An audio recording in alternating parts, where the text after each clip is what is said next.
Isso aí, Luciana. Olha, a gente continua no assunto da PEC do STF, a PEC dos poderes, porque a tensão entre Congresso e Corte é o assunto do CNN Dois Lados de hoje. Para isso, chamamos aqui a deputada federal e vice-líder do PL, Bia Kicis, ela que me acompanha aqui nos estúdios da CNN em Brasília, e também o deputado e líder do PT, Zeca Dirceu. Tudo bem? Obrigada pela participação dos senhores aqui no CNN Dois Lados. Eu vou começar com a Bia Kicis, porque ela é uma estreante no nosso quadro. A primeira pergunta é: até onde vai esta mágoa, revolta ou divergência do Congresso Nacional com o Supremo Tribunal Federal para limitar poderes, impor novas regras? O texto passou no Senado Federal, agora vai para a mão de vocês, Câmara dos Deputados. Até onde vai, então, a aprovação ou mudança desse texto? Deputada Bia Kicis. Boa tarde, Brasília. Boa tarde, Zeca. Eu não acho que se trate aqui de questão de mágoa, de revanche, nada disso.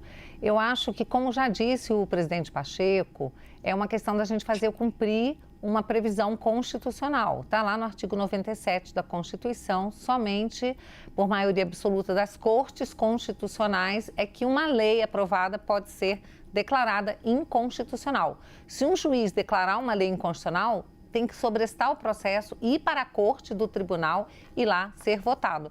E isso não tem acontecido.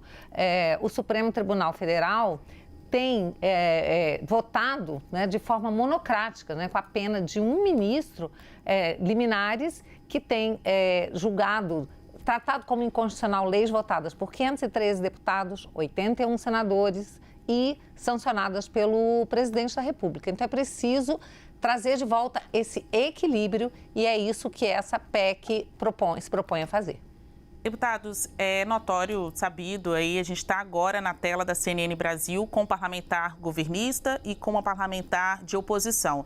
Mas me parece que a votação dessa PEC tem muito mais a ver com uma resposta, uma posição da classe política sobre os poderes do Supremo Tribunal Federal, independentemente do lado desse jogo. Então, a mesma pergunta para o senhor, deputado Zeca Dirceu.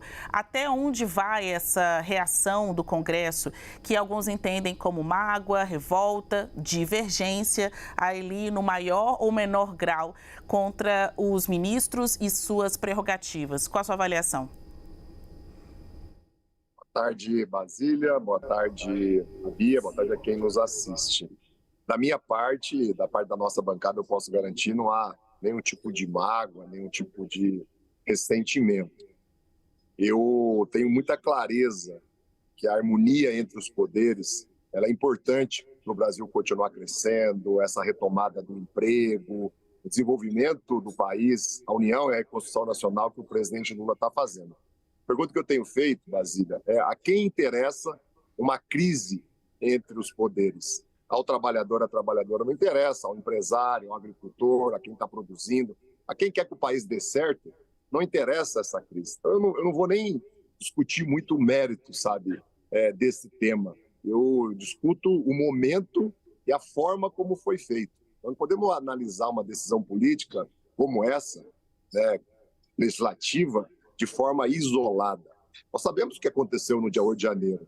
Nós sabemos o quanto que o Supremo vem sendo atacado já ao longo dos últimos anos. Nós sabemos o quanto que há, por parte de alguns, eu não estou me referindo a todos, uma tentativa de intimidação do Supremo Tribunal Federal, porque não se concorda com as decisões que lá são tomadas e que eu entendo, boas ou ruins, a gente goste ou não, elas têm que ser respeitadas, como a gente sempre respeitou, inclusive o presidente Lula respeitou, no momento de drama, no momento de extrema dificuldade da vida dele, quando de forma injusta foi preso, foi condenado pelo próprio Supremo Tribunal Federal. Então essa crise entre os poderes não interessa ao Brasil, né? O momento, a forma como esse texto foi votado, na minha avaliação, não é adequado, não é oportuno e a reação do Supremo fala por si só. Então, a nossa bancada vai trabalhar para que esse tema não vire uma prioridade na Câmara.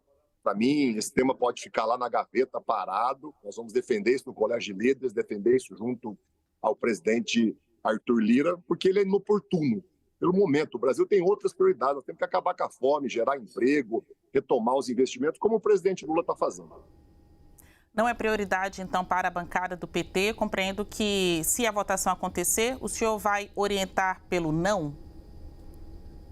Nossa bancada ela vai se reunir, nós temos uma federação com o PCdoB, com o PV. Né? Agora, a minha avaliação é que esse assunto não deve ser prioridade, não deve tramitar. Né? Nós temos que se ocupar com as medidas econômicas, por exemplo, que estão paradas, né, na Câmara dos Deputados. Muitas importantes já foram aprovadas. Nós temos que avançar com a reforma tributária. Nós temos esse ano ainda que aprovar a LDO, que não foi aprovado. Temos que aprovar o orçamento do ano que vem, que é o que vai garantir melhoria de vida para a população. Esses são os temas do país. Ninguém se elegeu na última eleição dizendo que ia, né, criar uma crise com o Supremo Tribunal Federal. Todo mundo se elegeu falando que ia investir mais na educação, que ia procurar melhorar a saúde. Por que inverter agora as prioridades?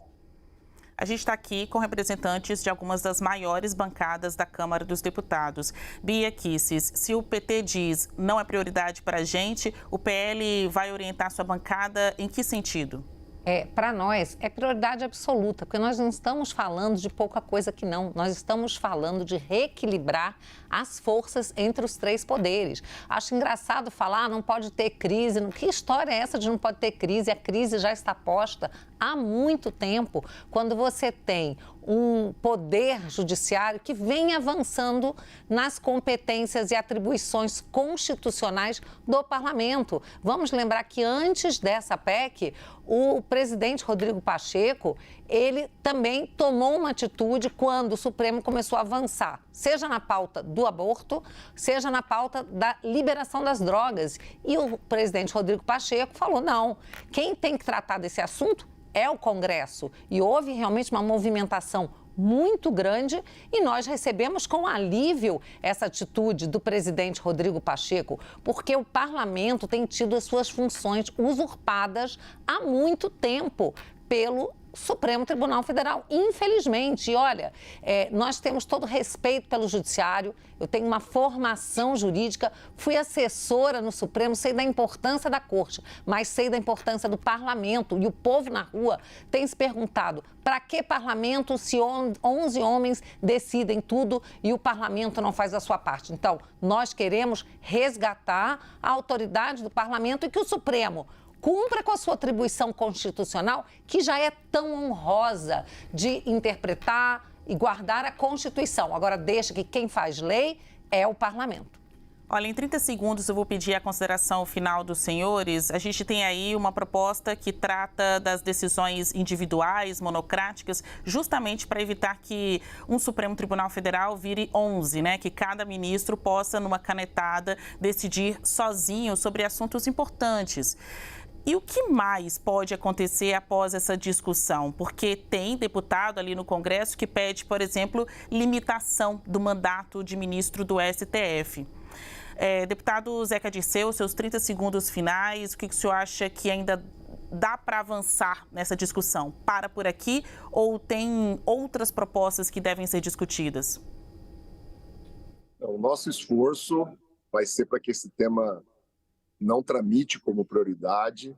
Como eu disse, não é o Zeca Dirceu, não é a nossa bancada, não é o governo. O Brasil, cada brasileiro tem outras prioridades. As pessoas estão querendo melhorias na segurança pública, as pessoas querem melhorias na área da saúde, as pessoas querem mais investimento na educação. O Brasil vai crescer 3% esse ano.